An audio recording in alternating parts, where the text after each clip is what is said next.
Selamat datang di channel Arifin Creator. Video kali ini, kita akan membahas sejarah panjang perjalanan bumi, secara mendetail lengkap dan mudah dipahami. Bagi yang baru menemukan saluran ini, silakan Anda bantu subscribe dan aktifkan notifikasi loncengnya, agar Anda tidak ketinggalan informasi dari berbagai video baru menarik berikutnya. Jika sudah subscribe, kami ucapkan terima kasih.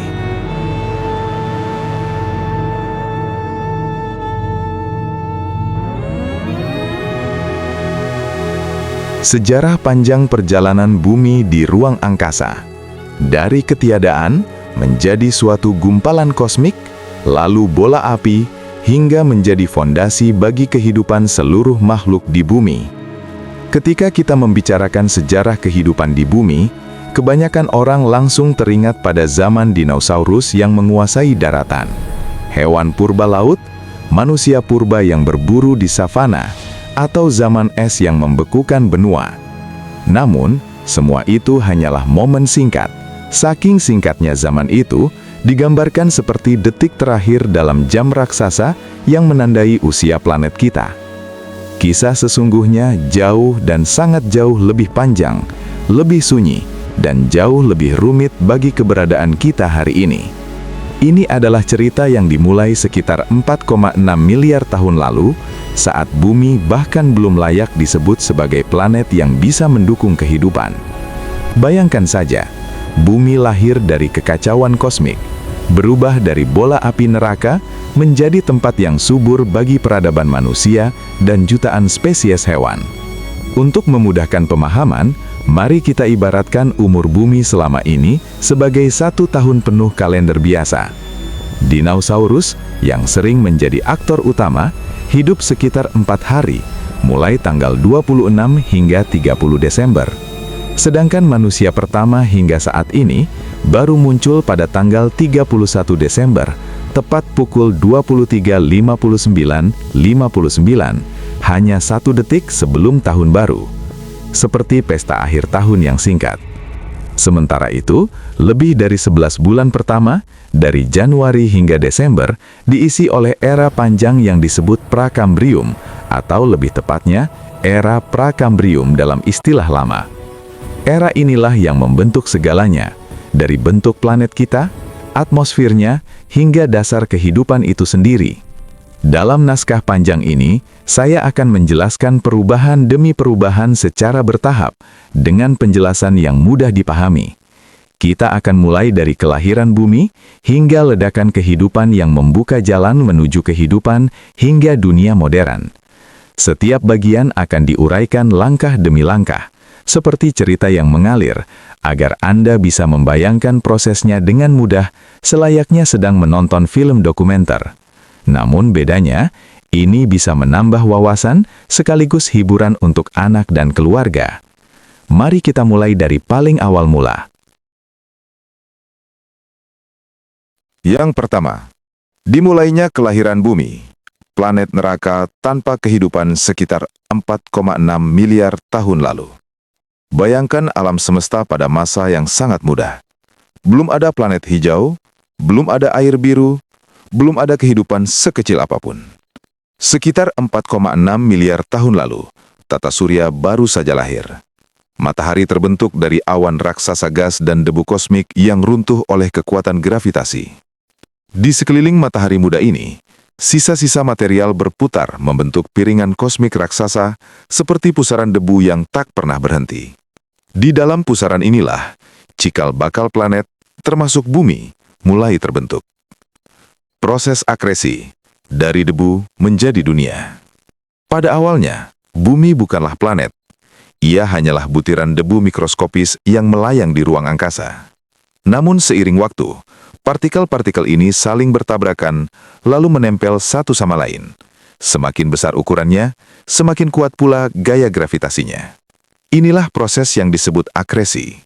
Gumpalan kecil berubah menjadi bongkahan batu, dengan massa dan proses yang begitu panjang. Akhirnya bongkahan batu itu menjadi protoplanet. Hingga pada akhirnya, terbentuk sebuah objek besar, bumi muda. Namun kelahiran ini bukanlah proses akhir. Dari bumi muda menjadi bola api kosong. Bumi lahir sebagai bola magma cair yang menyala. Setiap tabrakan dengan asteroid dan planetisimal raksasa melepaskan energi luar biasa besar. Energi ini berubah menjadi panas. Akibatnya, suhu permukaan bumi mencapai lebih dari 1200 derajat Celcius. Bahkan di beberapa bagian bisa jauh lebih panas. Tidak ada laut karena air langsung menguap. Tidak ada daratan karena kerak bumi masih cair. Tidak ada kehidupan karena kondisi terlalu ekstrim dan tidak memungkinkan untuk keberadaan itu semua. Yang ada hanyalah samudra magma, lautan api yang bergolak begitu dahsyat tanpa henti selama jutaan tahun. Atmosfer beracun, udara yang mematikan. Di tahap ini, bumi memang sudah memiliki atmosfer, tetapi bukan atmosfer yang sama seperti saat ini. Gas-gas yang dilepaskan dari aktivitas vulkanik menciptakan udara yang sangat panas dan beracun. Gas itu terdiri dari karbon dioksida, metana, amonia, uap air superpanas, dan sedikit nitrogen. Sampai tahap ini, tidak ada sama sekali oksigen. Jika manusia ada di masa itu, ia akan meleleh dalam hitungan sepersekian detik. Zaman Hadean, bumi neraka. Periode ini dikenal sebagai zaman Hadean. Bumi di masa itu benar-benar menyerupai planet neraka merah yang sangat mengerikan. Ciri utama zaman Hadean masa itu, hujan meteor tanpa henti yang terus menghantam bumi, letusan vulkanik raksasa di seluruh permukaan bumi yang mencair akibat benturan dan gesekan. Setelah bumi mencair, fisik bumi kembali membeku, lalu kembali mencair, dan sirkulasi itu terus terjadi berulang-ulang hingga jutaan tahun. Ditambah dengan atmosfer yang sangat beracun dan tidak stabil. Asteroid dan komet terus-menerus menghantam bumi seperti peluru kosmik. Setiap hantaman cukup untuk mencairkan kembali kerak bumi yang baru saja mulai mengeras. Namun, dari kekaosan inilah, bibit fondasi bumi mulai terbentuk. Berlanjut ke tahap pembentukan inti bumi, mesin pelindung planet. Di tengah panas ekstrim, material berat seperti besi dan nikel tenggelam ke pusat planet, membentuk inti bumi. Proses ini disebut diferensiasi planet. Inti yang sangat panas dan berputar inilah yang kelak akan menghasilkan medan magnet bumi, melindungi planet dari angin matahari, dan menjaga atmosfer agar tidak tersapu keluar angkasa. Tanpa proses ini, bumi mungkin akan bernasib seperti Mars, kering, dingin, dan mati. Perubahan awal bumi, pendinginan secara perlahan. Seiring jutaan tahun berlalu, bumi perlahan kehilangan panas keluar angkasa. Pendinginan ini memungkinkan bagian terluar planet mulai mengeras. Kerak pertama bumi, sangat tipis, mudah retak, dan terus hancur oleh tabrakan dan aktivitas vulkanik. Ibarat kulit telur di atas cairan mendidih, kerak ini tidak pernah benar-benar stabil.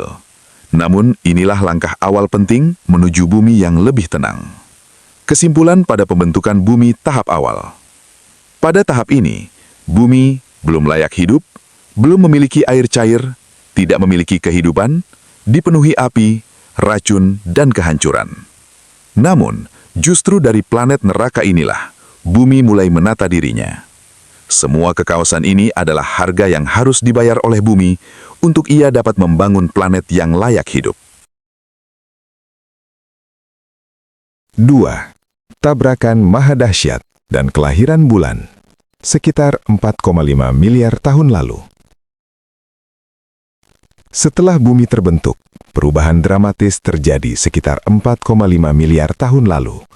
Sebuah objek seukuran planet Mars yang disebut Theia oleh para ilmuwan meluncur ke arah bumi dengan kecepatan tinggi. Tabrakan ini bukan sembarang benturan. Ini adalah kecelakaan kosmik yang mengubah segalanya. Perubahan pertama, dampak langsung dari tabrakan. Energi yang dilepaskan setara dengan jutaan bom nuklir, melelehkan sebagian besar kerak bumi. Sebagian material dari bumi dan Theia terlempar ke angkasa, membentuk cincin puing di sekitar planet. Cincin ini kemudian bergabung karena gravitasi, membentuk bulan kita. Proses ini terjadi dalam hitungan minggu hingga bulan, dari puing panas menjadi satelit yang stabil. Perubahan selanjutnya, stabilitas jangka panjang. Tabrakan ini memiringkan sumbu rotasi bumi sekitar 23 derajat, menciptakan musim-musim yang kita alami hari ini. Tanpa kemiringan ini, cuaca bumi akan ekstrim dan tidak stabil. Bulan juga memengaruhi pasang surut laut di masa depan, yang nantinya membantu mencampur nutrisi di lautan dan mendorong evolusi kehidupan. Ironisnya, kehancuran total ini justru menciptakan keseimbangan.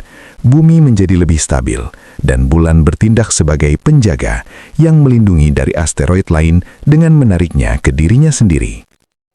Bayangkan, tanpa tabrakan ini, bumi mungkin tetap bergoyang-goyang seperti bola yang tidak seimbang, membuat kehidupan sulit berkembang. Ini adalah contoh bagaimana bencana bisa menjadi berkah dalam skala geologis. 3. Hujan abadi dan lahirnya lautan pertama, sekitar 4 miliar tahun lalu. Setelah tabrakan besar, bumi mulai mendingin lebih lanjut. Suhu turun di bawah titik didih air, memicu perubahan besar dari atmosfer kering menjadi hujan yang tak berhenti. Perubahan pertama, pengembunan uap air. Atmosfer hadean penuh uap air dari tabrakan dan vulkanisme. Saat suhu menurun, uap ini mengembun menjadi awan tebal, lalu turun sebagai hujan selama ribuan hingga jutaan tahun, sebuah banjir global yang tak terbayangkan. Hujan ini asam karena dicampur gas beracun, tapi ia membawa air ke permukaan. Perubahan selanjutnya, pembentukan samudra purba. Air mengisi kawah raksasa dari hantaman meteor, cekungan tektonik dari pergerakan lempeng, dan retakan di kerak bumi. Terbentuklah lautan pertama yang menutupi hampir seluruh planet. Namun, laut ini bukan biru jernih seperti sekarang. Warnanya hijau kecoklatan karena kaya besi dan mineral dari batuan vulkanik. Tidak ada oksigen di dalamnya, dan langit tetap merah oranye karena atmosfer tebal CO2. Meski tampak mematikan, lautan ini seperti laboratorium kimia raksasa. Air hangat, mineral melimpah, dan energi dari ventilasi hidrotermal atau semburan panas dari dasar laut menciptakan kondisi ideal untuk reaksi kimia. Ini adalah tahap persiapan bagi kehidupan, dari planet kering menjadi dunia berair, fondasi untuk evolusi selanjutnya. Kehidupan pertama di bumi, mikroba kecil yang mengubah semua sekitar 3,8 sampai 3,5 miliar tahun yang lalu. Bayangkan bumi zaman dulu, sekitar 3,8 sampai 3,5 miliar tahun yang lalu. Bumi masih sangat muda, panas, dan penuh lautan yang hangat. Di lautan itu ada banyak mineral dan zat kimia. Nah, di tempat itu terjadi hal yang paling hebat dalam sejarah bumi. Munculnya kehidupan pertama. Kehidupan pertama ini bukan hewan besar seperti dinosaurus atau manusia, bukan juga tumbuhan atau ikan. Yang muncul pertama kali adalah makhluk super kecil yang namanya mikroba. Mikroba ini sangat sederhana, tapi mereka luar biasa karena mereka adalah awal dari semua kehidupan di bumi. Langkah 1, munculnya benih kehidupan. Di lautan purba yang hangat, ada zat-zat kecil seperti asam amino dan nukleotida, bayangkan seperti lego-lego kecil penyusun kehidupan. Zat-zat ini saling bertemu dan bereaksi karena ada energi dari mineral panas di dasar laut. Misalnya di lubang-lubang ventilasi hidrotermal, seperti cerobong asap di bawah laut. Akhirnya, terbentuklah molekul spesial yang bisa menyalin dirinya sendiri. Molekul ini mirip seperti RNA sederhana. Artinya, satu molekul bisa bikin salinan yang sama persis dengan dirinya. Ini seperti fotokopi hidup. Kalau sudah bisa menyalin diri sendiri, berarti itu sudah mulai hidup. Inilah yang disebut molekul self-replicating atau molekul yang bisa menggandakan diri. Ini adalah langkah pertama kehidupan muncul di bumi. Langkah kedua, lahirnya sel hidup yang pertama. Dari molekul-molekul itu, lama-lama terbentuklah makhluk hidup satu sel yang sangat sederhana. Namanya prokariota.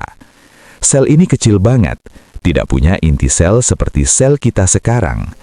Mereka mirip bakteri atau archaea yang masih ada sampai hari ini. Mereka makan dengan cara memanfaatkan energi dari zat kimia di sekitarnya disebut kemotrofi, bukan dari sinar matahari seperti tumbuhan. Yang keren, mereka bisa berkembang biak, membelah diri jadi dua, dan bisa berubah sedikit-sedikit karena mutasi. Perubahan kecil ini membuat mereka semakin kuat dan bisa bertahan hidup. Mikroba-mikroba ini hidup sendirian di bumi selama lebih dari 1,5 miliar tahun. Mereka adalah satu-satunya makhluk hidup di planet ini waktu itu. Bayangkan, bumi hanya dihuni oleh triliunan mikroba kecil selama waktu yang sangat lama. Bukti bahwa ini benar-benar terjadi. Kita bisa menemukan bukti keberadaan mereka sampai sekarang. Ada fosil yang namanya stromatolith. Stromatolith itu seperti lapisan-lapisan batu yang dibuat oleh koloni bakteri purba. Mereka menumpuk lapisan demi lapisan dan akhirnya membatu. Fosil stromatolith tertua ditemukan di batuan di Australia Barat dan umurnya sudah lebih dari 3,5 miliar tahun. Mengapa ini penting? Mikroba kecil inilah awal dari kehidupan pertama di bumi. Ia mengubah bumi dari planet yang mati, hanya asap batu dan air, menjadi planet yang punya kehidupan. Keberadaan mereka mengawali perubahan udara dan kimia di bumi secara perlahan dan berangsur-angsur. Sekian besar pertumbuhannya, mikroba-mikroba inilah yang membuat oksigen di udara semakin menebal, sehingga keberadaan triliunan mikroba itu menciptakan oksigen yang dapat merangsang munculnya tumbuh-tumbuhan. Dengan munculnya tumbuhan sedikit demi sedikit, oksigen di bumi semakin tebal, sehingga semakin merangsang banyak kehidupan yang semakin besar. Dengan berangsur-angsur, kehidupan semakin stabil dan terus bermunculan. Jadi pada intinya, semua kehidupan di bumi, termasuk tumbuhan, hewan, dan kita manusia, berawal dari mikroba kecil yang lahir di lautan purba miliaran tahun lalu. Mereka adalah pahlawan pertama dalam cerita kehidupan di planet kita. 5. Revolusi oksigen. Bencana yang menyelamatkan masa depan sekitar 2,7 miliar tahun lalu. Sekitar 2,7 miliar tahun lalu, muncul mikroba baru yang mengubah segalanya, sianobakteri, yang bisa berfotosintesis. Perubahan pertama, penemuan fotosintesis. Sianobakteri menggunakan cahaya matahari untuk mengubah air, H2O, dan CO2 menjadi energi, glukosa, menghasilkan oksigen, O2, sebagai limbah. Ini adalah inovasi evolusi, dari bergantung kimia menjadi memanfaatkan energi tak terbatas dari matahari. Perubahan selanjutnya, bencana oksigenasi. Oksigen adalah racun bagi mikroba anaerob tanpa oksigen saat itu, menyebabkan kepunahan massal pertama. Oksigen mengikat besi di lautan, membentuk formasi besi berpita, lapisan karat yang menjadi sumber biji besi modern. Saat lautan jenuh, oksigen naik ke atmosfer, mengubah langit menjadi biru dan membentuk lapisan ozon yang melindungi dari radiasi UV. Ini disebut Great Oxygenation Event, GOE. Tanpa ini, tidak ada kehidupan aerobik. Hewan, tumbuhan, dan manusia bergantung pada oksigen. Perubahan ini dari atmosfer reduktif tanpa oksigen menjadi oksidatif adalah titik balik, meski memicu krisis global. 6. Bumi membeku total, sekitar 720 juta tahun lalu. Ironisnya, oksigen yang baru menyebabkan pendinginan. Dengan mengurangi metana, gas rumah kaca, suhu global turun drastis. Perubahan pertama, pembekuan global. Bumi menjadi snowball Earth, ais menutupi hampir seluruh permukaan, tebal hingga lebih dari 1 kilometer. Fotosintesis hampir berhenti karena cahaya matahari terhalang dan kehidupan nyaris punah. Kelangsungan hidup dan pencairan, kehidupan bertahan di ventilasi hidrotermal, di bawah es tipis atau kantong air hangat. Gunung berapi terus memuntahkan CO2, membangun efek rumah kaca ekstrim. Akhirnya, ais mencair, melepaskan nutrisi melimpah yang memicu ledakan kehidupan. Ini adalah ujian terberat dari dunia beku menjadi hangat lagi, mempersiapkan evolusi kompleks. 7. Sel kompleks dan awal kehidupan multisel. Sekitar 2 miliar tahun lalu. Selama hampir 2 miliar tahun, kehidupan di bumi berjalan sangat lambat dan sederhana. Dunia hanya dihuni oleh makhluk mikroskopis bersel satu, bakteri dan archaea. Mereka hidup, berkembang biak, dan bertahan dengan cara yang hampir tidak berubah selama waktu yang sangat panjang. Namun, sekitar 2 miliar tahun lalu, terjadi salah satu peristiwa paling revolusioner dalam sejarah kehidupan. Peristiwa yang mengubah arah evolusi selamanya. Perubahan besar itu disebut endosimbiosis. Endosimbiosis, ketika sel memilih bekerja sama. Menurut teori endosimbiosis, yang kini didukung bukti genetika dan struktur sel, sebuah sel besar purba menelan bakteri kecil aerobik. Biasanya, makhluk yang ditelan akan dicerna. Namun dalam kasus ini, sesuatu yang luar biasa terjadi. Bakteri tersebut tidak dihancurkan, melainkan tetap hidup di dalam sel inangnya. Sebagai imbalannya, bakteri menyediakan energi dalam jumlah besar melalui respirasi oksigen. Sel inang memberi perlindungan dan nutrisi. Kerjasama ini begitu efektif, hingga akhirnya, bakteri itu kehilangan kemandiriannya. Gen-gen pentingnya berpindah ke inti sel inang. Ia berubah menjadi mitokondria. Mitokondria memiliki DNA sendiri, terpisah dari DNA inti. DNA mitokondria mirip DNA bakteri. Mitokondria membelah diri seperti bakteri. Memiliki 2 lapisan membran, ciri khas makhluk yang pernah ditelan. Kelahiran kloroplas, awal dunia hijau. Peristiwa serupa terjadi pada garis keturunan tumbuhan. Sebuah sel eukariotik menelan sianobakteri fotosintetik, makhluk yang mampu mengubah cahaya matahari menjadi energi. Sianobakteri ini kemudian berevolusi menjadi kloroplas, memungkinkan fotosintesis skala besar, produksi oksigen dan makanan, terbentuknya tumbuhan, alga, dan rantai makanan kompleks. Tanpa kloroplas, tidak akan ada hutan, rumput, atau kehidupan darat seperti yang kita kenal. Lahirnya sel eukariotik.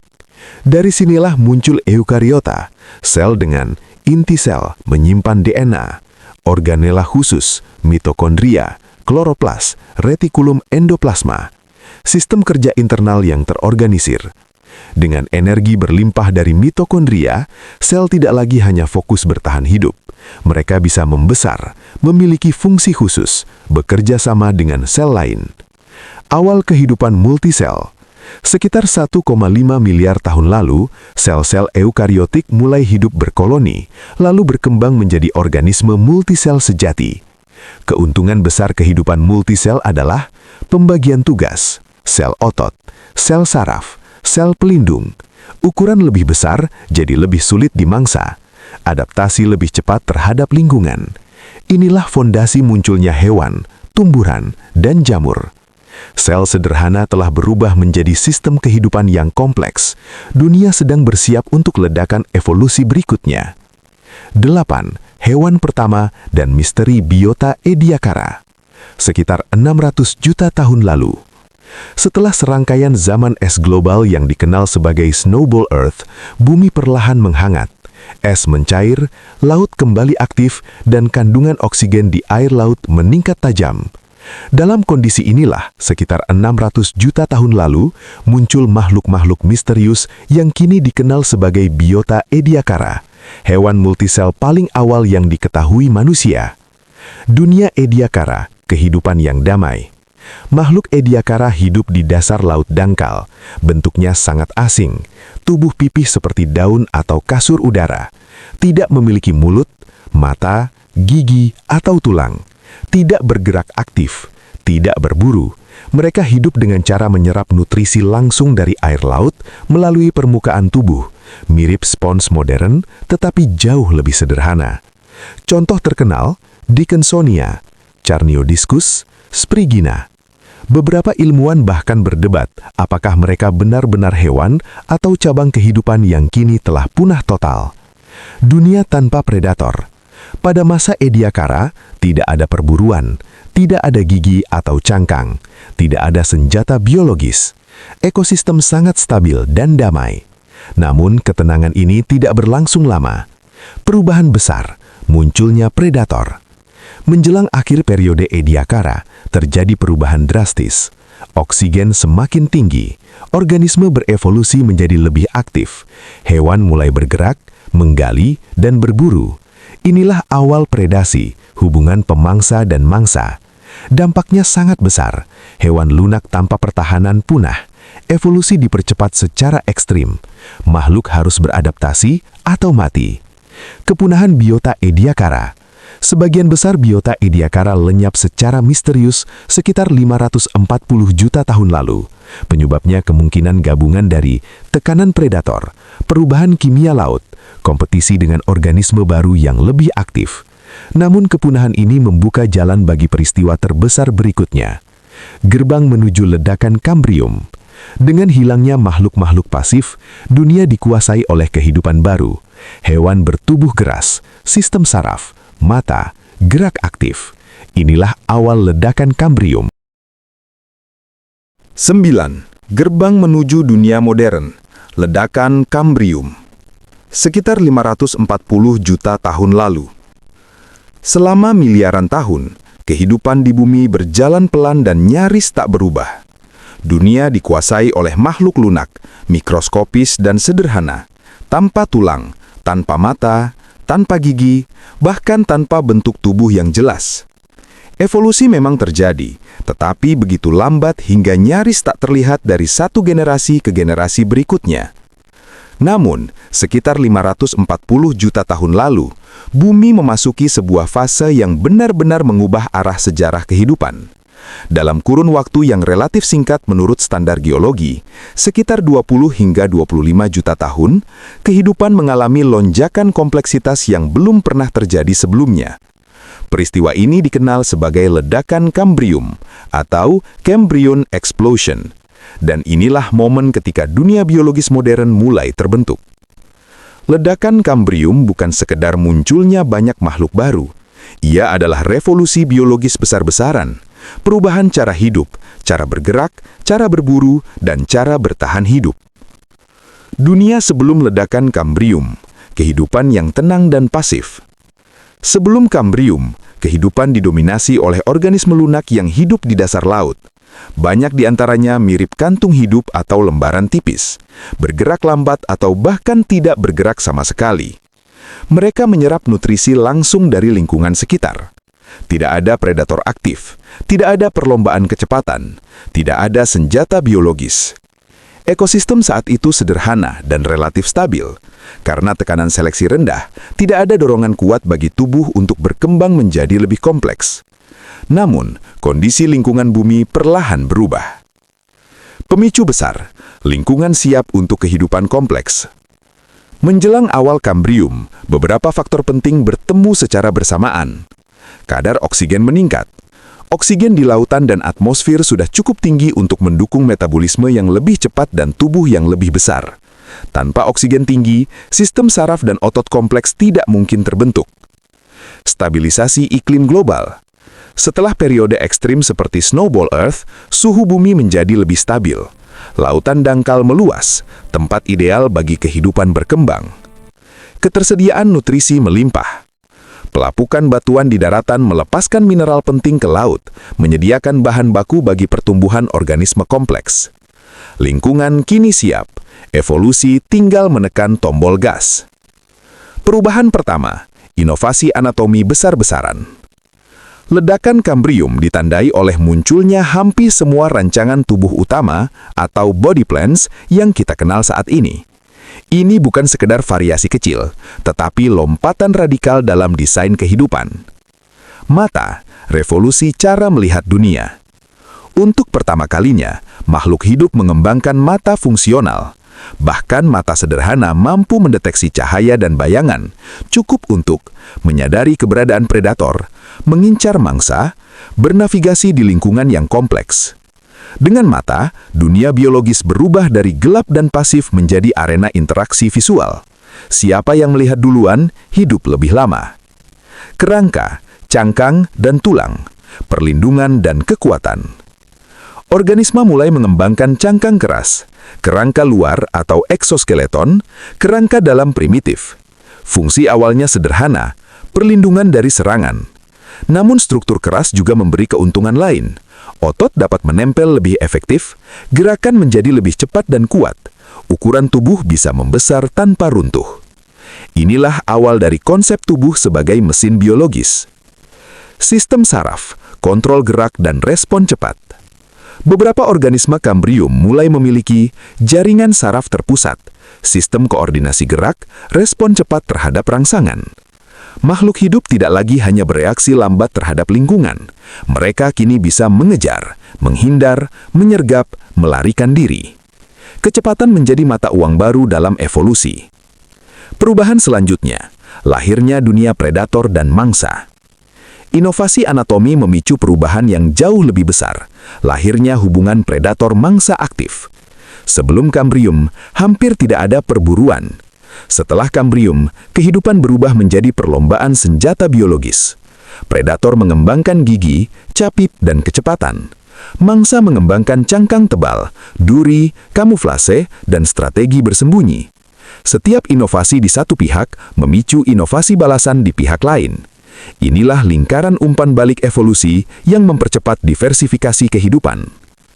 Ledakan keanekaragaman, dari sedikit menjadi tak terhitung. Dalam waktu singkat secara geologis, muncul hampir semua kelompok hewan utama. Arthropoda, leluhur serangga dan krustasea.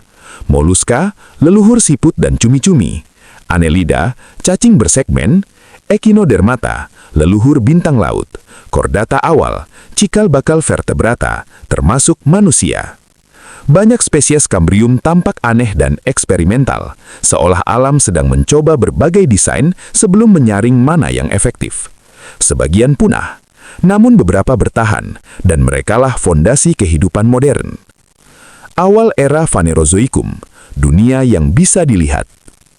Ledakan Kambrium menandai mulainya era Phanerozoikum, yang berarti kehidupan yang bisa dilihat. Untuk pertama kalinya, kehidupan memiliki ukuran besar, meninggalkan fosil jelas, membentuk ekosistem kompleks. Semua ekosistem darat dan laut yang kita kenal hari ini, hutan, terumbu karang, hewan bertulang belakang, berakar dari momen ini. Makna besar ledakan Kambrium. Ledakan Kambrium mengajarkan satu hal penting. Ketika lingkungan memungkinkan dan tekanan seleksi cukup kuat, evolusi bisa bergerak sangat cepat. Tanpa peristiwa ini, tidak akan ada ikan, tidak akan ada dinosaurus, tidak akan ada mamalia, tidak akan ada manusia. Ledakan Kambrium adalah gerbang menuju dunia modern. Titik balik ketika kehidupan berhenti menjadi sederhana dan mulai menjadi kompleks, kompetitif, dan kreatif. Dari lautan purba yang sunyi, lahirlah dunia penuh gerak, warna, dan konflik. Dunia tempat kita hidup sekarang. Kita adalah hasil dari proses 4 miliar tahun percobaan. Ketika kita menoleh ke belakang, melewati ledakan Kambrium, melewati dunia mikroba, melewati lautan purba yang sunyi, kita mulai menyadari satu kenyataan besar. Kita bukan tujuan akhir dari alam, melainkan hasil samping dari perjalanan yang sangat panjang. Tidak ada rencana besar yang menunggu manusia. Tidak ada desain akhir yang dituju sejak awal.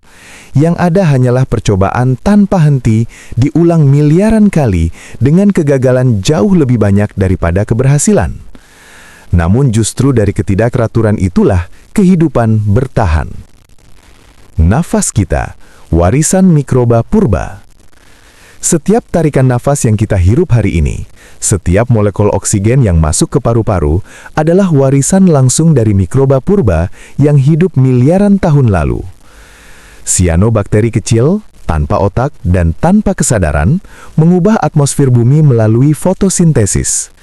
Mereka tidak tahu bahwa oksigen yang mereka lepaskan akan meracuni sebagian besar kehidupan saat itu, membekukan planet dalam Snowball Earth, sekaligus membuka jalan bagi makhluk kompleks yang membutuhkan energi besar.